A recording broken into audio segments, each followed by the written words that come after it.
ची आणि अत्यंत शुभ संधी आहे। उद्या फक्त 5 ठिकाणी श्रद्धेने दिवा लावला किंवा आपल्या शक्तीनुसार दीपदान केले तर पितरांचे आशीर्वाद प्राप्त होतात, घरातील नकारात्मकता कमी होते आणि सुख समृद्धीचा मार्ग अधिक सुलभ होतो असे मानले जाते।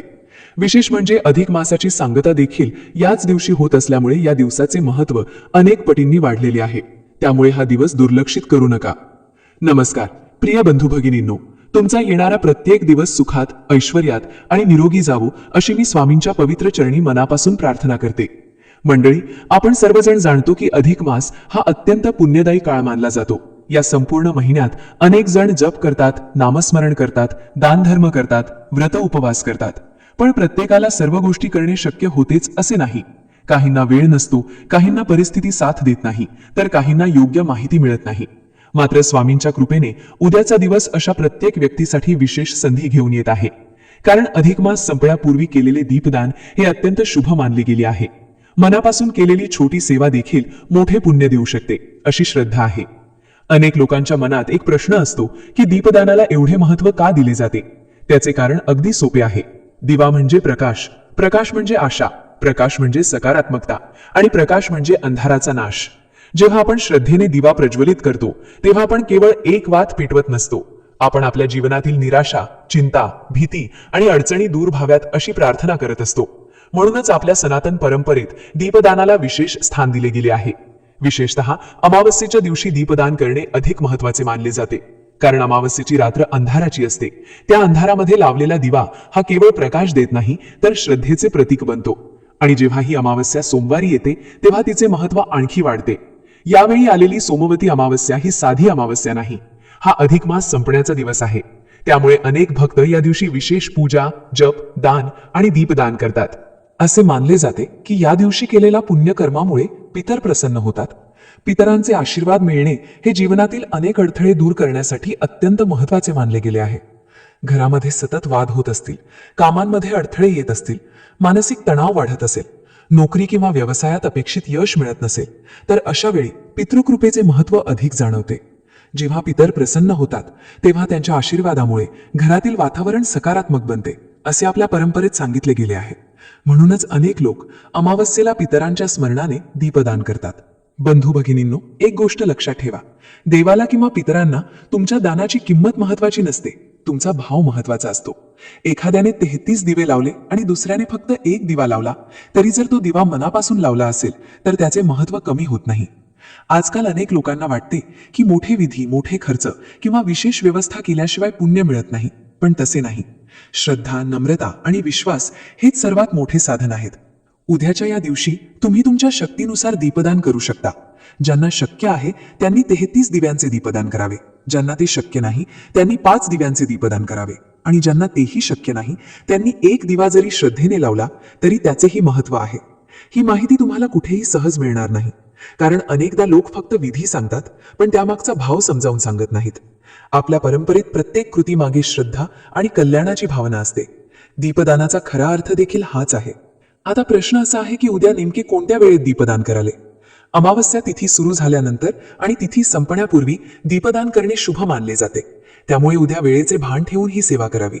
विशेषतः संध्याकाळच्या वेळी दिवा लावल्यास वातावरणात एक वेगळीच सात्विकता निर्माण होते, घरामध्ये शांतता जाणवते, मन प्रसन्न होते आणि स्वामींचे स्मरण अधिक एकाग्रतेने करता येते। म्हणून उद्याचा दिवस वाया जाऊ देऊ नका। अधिक मासातील ही शेवटची संधी समजून श्रद्धेने दीपदान करा, पितरांचे स्मरण करा, भगवान विष्णू, श्री दत्तगुरु आणि श्री स्वामी समर्थांच्या चरणी प्रार्थना करा। कारण जेव्हा श्रद्धा आणि सेवा एकत्र येतात तेव्हा जीवनात सकारात्मक बदल घडण्याचा मार्ग अधिक खुला होतो। उद्याच्या सोमवती अमावस्येला 33 दिव्यांचे दीपदान करण्याला विशेष महत्त्व का दिले जाते, हा प्रश्न अनेकांच्या मनात असतो। यामागे आपल्या परंपरेत एक सुंदर भाव दडलेला आहे। अधिक मास हा साधारणपणे काही वर्षांच्या अंतराने येणारा विशेष महिना मानला जातो। त्यामुळे या संपूर्ण महिन्यात 33 या संख्येला विशेष स्थान दिले गेले आहे। अनेक भक्त 33 दिवे, 33 वस्तू किंवा आपल्या शक्तीनुसार विविध प्रकारचे दान करत असतात। यामागचा उद्देश एकच असतो, तो म्हणजे ईश्वराप्रती कृतज्ञता व्यक्त करणे आणि सर्व देवतांचे आशीर्वाद प्राप्त करण्याची प्रार्थना करणे। मात्र इथे एक गोष्ट स्पष्टपणे लक्षात घ्या, जर तुम्हाला 33 दिवे तयार करणे शक्य नसेल तर मनात कोणतीही खंत ठेवू नका। स्वामी भक्तासाठी भाव सर्वात मोठा असतो। श्रद्धेने केलेले एक छोटे पुण्यकर्म देखील मोठे फळ देऊ शकते. अनेक वेळा लोक इतरांना पाहून स्वतःची तुलना करतात. कोणीतरी मोठी पूजा करतो, कोणीतरी मोठे दान करतो आणि मग आपल्याला वाटते की आपण कमी पडलो. पण देवाच्या दरबारात तुलना नसते, तिथे फक्त भक्ती पाहिली जाते. उद्याच्या दिवशी जर तुम्ही एक दिवा देखील मनापासून लावला तर त्यामागील श्रद्धा सर्वात महत्वाची आहे. त्यामुळे स्वतःवर कोणताही ताण घेऊ नका. आता दिवा कोणता वापरायचा हा देखील अनेकांचा प्रश्न असतो. तुम्ही मातीचा दिवा वापरू शकता, कणकेचा दिवा तयार करू शकता, तांबे, पितळ किंवा चांदीचा दिवा असेल तरी चालते. मुख्य गोष्ट म्हणजे दिवा श्रद्धेने प्रज्वलित केला गेला पाहिजे. अनेक भक्त विशेषतः कणकेचे दिवे तयार करतात, कारण कणकेचा दिवा हा साधेपणा आणि सात्विकतेचे प्रतीक मानला जातो. जर तुम्ही कणकेचा दिवा तयार करणार असाल तर गव्हाच्या पिठाची कणिक घट्ट मळावी. त्यामध्ये थोडासा गूळ किंवा चिमूटभर साखर घालू शकता. थोडे तूप घालून कणिक तयार केली तर अधिक चांगले. मात्र इथे एक गोष्ट विशेष लक्षात ठेवा, दिवा बनवताना त्यामध्ये मीठ अजिबात टाकू नका. ही चूक अनेकांना माहिती नसते. त्यामुळे कणकेचा दिवा तयार करताना फक्त गव्हाचे पीठ, थोडासा गूळ किंवा साखर आणि आवश्यकतेनुसार तूप वापरावे. उद्याच्या दिवशी दीपदान करताना स्वच्छता देखील खूप महत्वाची आहे. घरातील देवघर स्वच्छ ठेवावे. ज्या ठिकाणी दिवा लावणार आहात ते ठिकाण स्वच्छ असावे. मनात कोणताही राग, मत्सर किंवा नकारात्मक विचार न ठेवता ही सेवा करावी. कारण बाह्य स्वच्छते इतकीच अंतःकरणाची स्वच्छता देखील आवश्यक असते. दीपदान करण्यापूर्वी काही क्षण शांत बसून स्वामींचे नामस्मरण करा. श्री स्वामी समर्थ हा जप मनोभावे करा. त्यानंतर दिवा प्रज्वलित करा. अनेक भक्त दीपदान करताना आपल्या घरासाठी, मुलांसाठी, कुटुंबाच्या आरोग्यासाठी, व्यवसायासाठी किंवा नोकरीतील यशासाठी प्रार्थना करतात. ही प्रार्थना करणे चुकीचे नाही, पण त्याचबरोबर ईश्वराने दिलेल्या प्रत्येक गोष्टीबद्दल कृतज्ञता व्यक्त करणे देखील तितकेच महत्वाचे आहे. आपल्याला जे मिळाले आहे त्याबद्दल धन्यवाद देणारा भक्त ईश्वराला अधिक प्रिय असतो, असे संतांनी सांगितले आहे. उद्याच्या या शुभ दिवशी एक छोटासा संकल्प देखील करावा. हा संकल्प मोठा असण्याची गरज नाही. माझ्या घरात सुख शांती नांदो, माझ्या कुटुंबावर स्वामींची कृपा राहो, माझ्या पितरांचे आशीर्वाद सदैव लाभू देत, अशी साधी आणि मनापासून केलेली प्रार्थना देखील अत्यंत प्रभावी असते. यावेळी आणखी एक गोष्ट समजून घेणे आवश्यक आहे. काही लोकांना वाटते की दिवा लावला म्हणजे लगेच चमत्कार घडेल, पण श्रद्धेचा मार्ग हा संयमाचा मार्ग आहे. आपण सेवा करतो, प्रार्थना करतो आणि उर्वरित सर्व स्वामींच्या चरणी सोपवतो. जेव्हा भक्तीमध्ये अपेक्षेपेक्षा विश्वास अधिक असतो तेव्हा मनाला खरी शांती मिळते. म्हणून उद्या दीपदान करताना कोणत्याही प्रकारची भीती, दबाव किंवा अंधश्रद्धा मनात ठेवू नका. प्रेमाने, विश्वासाने आणि स्वामींच्या स्मरणाने ही सेवा करा. तुम्ही 33 दिवे लावा, 5 दिवे लावा किंवा एकच दिवा लावा, पण तो मनापासून लावा.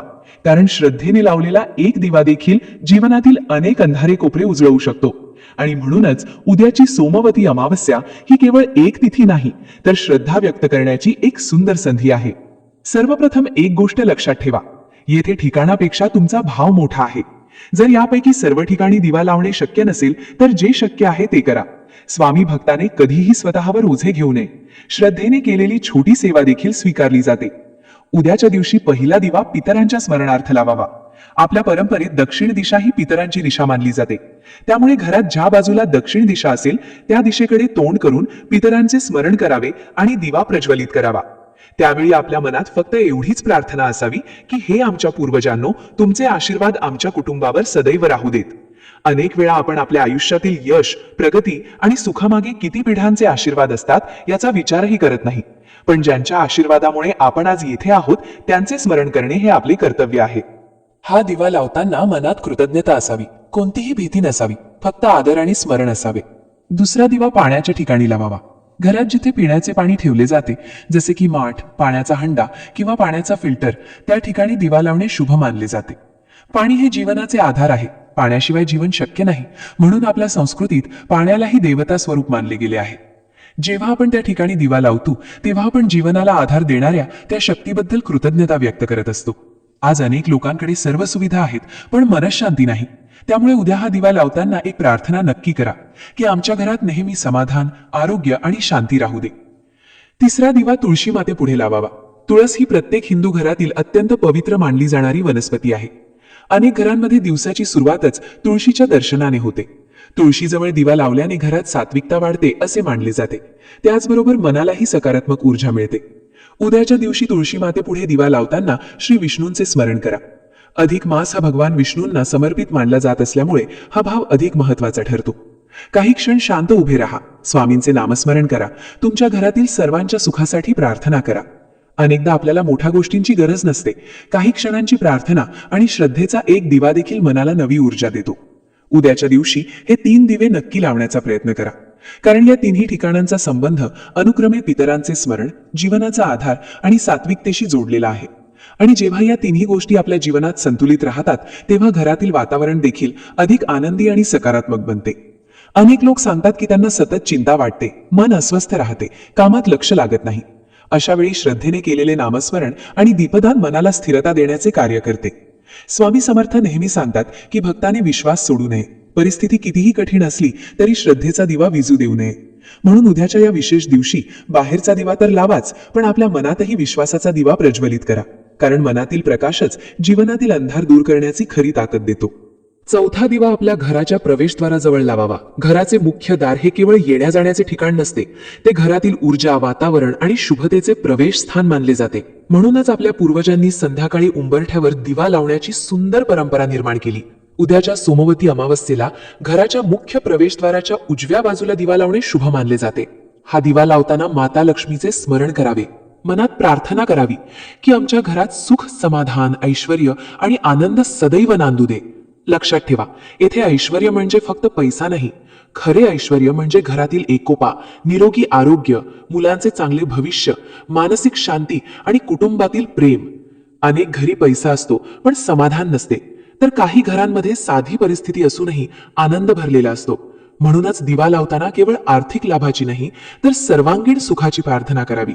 उद्याच्या दिवशी हा चौथा दिवा श्रद्धेने लावल्याने घरात सकारात्मक वातावरण निर्माण होण्यास मदत होते, असा अनेक भक्तांचा अनुभव असतो. आता येतो 5वा आणि अत्यंत महत्वाचा दिवा. हा दिवा शक्य असल्यास पिंपळाच्या वृक्षाजवळ लावावा. आपल्या धर्मग्रंथांमध्ये पिंपळाच्या वृक्षाला अत्यंत पवित्र स्थान दिले गेले आहे. अनेक ठिकाणी पिंपळामध्ये दैवी शक्तींचा वास मानला जातो. म्हणूनच पिंपळाच्या वृक्षाची पूजा करण्याची परंपरा हजारो वर्षांपासून चालत आलेली आहे. जर तुमच्या घराजवळ पिंपळाचे झाड असेल तर उद्या तेथे जाऊन श्रद्धेने एक दिवा प्रज्वलित करा. त्यावेळी भगवान विष्णूंचे स्मरण करा, पितरांचे स्मरण करा, आपल्या गुरूंचे स्मरण करा. मनापासून प्रार्थना करा की माझ्या कुटुंबावर तुमची कृपा सदैव राहू दे. मात्र जर जवळपास पिंपळाचे झाड नसेल तर अजिबात चिंता करू नका. अशा वेळी हा दिवा तुम्ही आपल्या देवघरासमोर लावू शकता. पुण्य भावना कमी होत नाही, कारण देवाला स्थानापेक्षा भाव अधिक प्रिय असतो. म्हणून पिंपळाचे झाड नसल्यास स्वतःला कमी समजू नका. अनेक भक्तांकडून एक प्रश्न विचारला जातो की आम्ही 33 दिवे लावू शकत नाही, फक्त हे 5 दिवे लावले तर चालेल का? याचे उत्तर आहे नक्कीच चालेल, कारण उद्याच्या दिवशी सर्वात महत्वाची गोष्ट म्हणजे श्रद्धा. मनापासून केलेली छोटी सेवा देखील ईश्वरापर्यंत पोहोचते. काही जणांकडे वेळ कमी असतो, काही जण नोकरीमुळे व्यस्त असतात, काही वृद्ध असतात. प्रत्येकाची परिस्थिती वेगळी असते. स्वामी समर्थ कधीही भक्ताकडून अशक्य गोष्ट अपेक्षित करत नाहीत. भक्तीमध्ये दिखावा नसतो, भक्तीमध्ये प्रामाणिकपणा असतो. म्हणून तुमच्या शक्तीनुसार सेवा करा. 5 दिवे शक्य असतील तर 5 दिवे लावा. 1 दिवा शक्य असेल तर 1 दिवा लावा. 33 दिवे शक्य असतील तर 33 दिवे लावा. पण जे काही करा ते पूर्ण श्रद्धेने करा, कारण श्रद्धा नसलेले मोठे कर्म आणि श्रद्धेने केलेले छोटे कर्म यामध्ये खूप मोठा फरक असतो. उद्याच्या दिवशी दीपदान पूर्ण झाल्यानंतर काही वेळ स्वामींचे नामस्मरण करा. श्री स्वामी समर्थ, श्री स्वामी समर्थ. हा जप मनाला खूप शांत करतो. अनेक वेळा आपल्याला बाहेरच्या समस्या सोडवण्यापेक्षा मनाला स्थिर करण्याची गरज असते, आणि नामस्मरण हीच मनाला स्थिर करण्याची सर्वात सोपी साधना आहे. म्हणून दीपदानानंतर काही मिनिटे शांत बसा. तुमच्या इच्छा, चिंता, अडचणी आणि प्रार्थना स्वामींच्या चरणी अर्पण करा. जे आपल्या हातात आहे ते आपण करूया, आणि जे आपल्या हातात नाही ते स्वामींवर सोपवूया. कारण भक्ताचे कर्तव्य म्हणजे प्रयत्न आणि प्रार्थना, बाकी सर्व स्वामींच्या इच्छेवर सोडणे. उद्याचे दीपदान पूर्ण झाल्यानंतर अनेकांच्या मनात एक प्रश्न निर्माण होतो की जर आपण कणकेचे दिवे बनवले असतील तर त्यानंतर त्यांचे काय करायचे. याबाबत आपल्या परंपरेत एक सुंदर भावना सांगितली गेली आहे. जर तुम्ही कणकेचे दिवे तयार केले असतील तर दुसऱ्या दिवशी त्यातील उरलेल्या वाती वेगळ्या करून ते दिवे जवळपासच्या प्राण्यांना खाण्यासाठी ठेवू शकता. गाय, पक्षी, मुंग्या किंवा इतर निरुपद्रवी प्राणी असतील तर त्यांना ते अन्न रूपाने मिळू शकते. यामागील भाव खूप सुंदर आहे. एकीकडे दीपदानाचे पुण्य मिळते आणि दुसरीकडे अन्नदानाचा भाव देखील जपला जातो. आपल्या संस्कृतीत अन्नदानाला अत्यंत श्रेष्ठ दान मानले गेले आहे, कारण अन्न हे प्रत्येक जीवाची मूलभूत गरज आहे. म्हणूनच उद्याच्या या शुभ दिवशी शक्य असल्यास एखाद्या जीवाला अन्न मिळेल अशी छोटी सेवा देखील जरूर करा. ही सेवा मोठी असण्याची गरज नाही. एखाद्या पक्षासाठी थोडे धान्य ठेवणे, गाईला थोडा चारा देणे, मुंग्यांसाठी थोडी साखर किंवा पीठ ठेवणे या छोट्या गोष्टी देखील पुण्यकारक मानल्या गेल्या आहेत. आणि विशेष म्हणजे अशा सेवेमध्ये अहंकार नसतो. जेव्हा आपण कोणत्याही अपेक्षेशिवाय एखाद्या जीवाची मदत करतो तेव्हा आपल्या मनामध्ये करुणा आणि दयाभाव वाढतो. उद्याच्या सोमवती अमावस्येचा हाच खरा संदेश आहे. फक्त दिवा लावणे नाही, फक्त विधी करणे नाही, तर आपल्या मनामध्ये प्रकाश निर्माण करणे. अनेकदा आपण बाहेरच्या अंधाराबद्दल बोलतो, पण माणसाच्या जीवनातील सर्वात मोठा अंधार हा भीती, चिंता, राग, मत्सर आणि नकारात्मक विचारांचा असतो. दिव्याचा प्रकाश काही तास राहतो, पण श्रद्धेचा प्रकाश आयुष्यभर मार्गदर्शन करतो. म्हणून उद्या दिवा लावताना फक्त एकच भावना ठेवा की माझ्या जीवनातील अज्ञानाचा अंधार दूर होऊ दे, माझ्या कुटुंबात प्रेम वाढू दे, माझ्या मनात सकारात्मकता वाढू दे. अधिक मासाचा शेवटचा दिवस असल्यामुळे हा दिवस विशेष महत्वाचा आहे. संपूर्ण महिनाभर ज्यांनी जप, तप, नामस्मरण, दानधर्म किंवा सेवा केली आहे त्यांच्यासाठी ही एक प्रकारची सांगता आहे. आणि ज्यांना काहीच करता आले नाही त्यांच्यासाठी ही एक नवीन सुरुवात करण्याची संधी आहे. कारण स्वामींच्या दरबारात उशीर असू शकतो, पण दार कधी बंद होत नाही. मनापासून केलेली प्रार्थना कोणत्याही क्षणी स्वीकारली जाऊ शकते. म्हणून भूतकाळातील चुका आठवून निराश होऊ नका. अधिक मासात काय राहून गेले याचा विचार करण्यापेक्षा उद्या काय करता येईल याचा विचार करा. एक दिवा श्रद्धेने लावा, स्वामींचे नामस्मरण करा, पितरांचे स्मरण करा, कुटुंबासाठी प्रार्थना करा आणि मनातील सर्व चिंता स्वामींच्या चरणी अर्पण करा. कारण जेव्हा भक्त पूर्ण विश्वासाने स्वामींचा हात धरतो तेव्हा कितीही कठीण वाट असली तरी चालण्याची शक्ती मिळते. उद्याच्या या पवित्र सोमवती अमावस्येला तुम्ही 33 दिव्यांचे दीपदान करा, 5 दिव्यांचे दीपदान करा किंवा एकच दिवा लावा, पण तो दिवा विश्वासाचा असू द्या, तो दिवा भक्तीचा असू द्या, तो दिवा कृतज्ञतेचा असू द्या आणि तो दिवा आपल्या जीवनात नवी सकारात्मक ऊर्जा घेऊन येऊ, हीच श्री स्वामी समर्थांच्या चरणी प्रार्थना. व्हिडिओमधील माहिती उपयुक्त वाटली असेल तर मनापासून एक लाईक नक्की करा. ज्यांना या माहितीचा लाभ होऊ शकतो अशा आपल्या मित्रपरिवारासोबत हा व्हिडिओ शेअर करा. उद्याच्या सोमवती अमावस्येला तुम्ही किती दिवे लावणार आहात हे कमेंटमध्ये श्री स्वामी समर्थ लिहून जरूर सांगा. आणि अशाच भक्तिमय, श्रद्धापूर्ण आणि उपयुक्त माहितीसाठी आपल्या श्रीराज स्वामी विश्व परिवाराचा भाग बनण्यासाठी चॅनलला सबस्क्राईब करायला विसरू नका. शेवटी एकच प्रार्थना, श्री स्वामी समर्थ महाराजांची कृपा, पितरांचे आशीर्वाद आणि भगवान विष्णूंची कृपादृष्टी तुमच्या संपूर्ण कुटुंबावर सदैव राहो. श्री स्वामी समर्थ.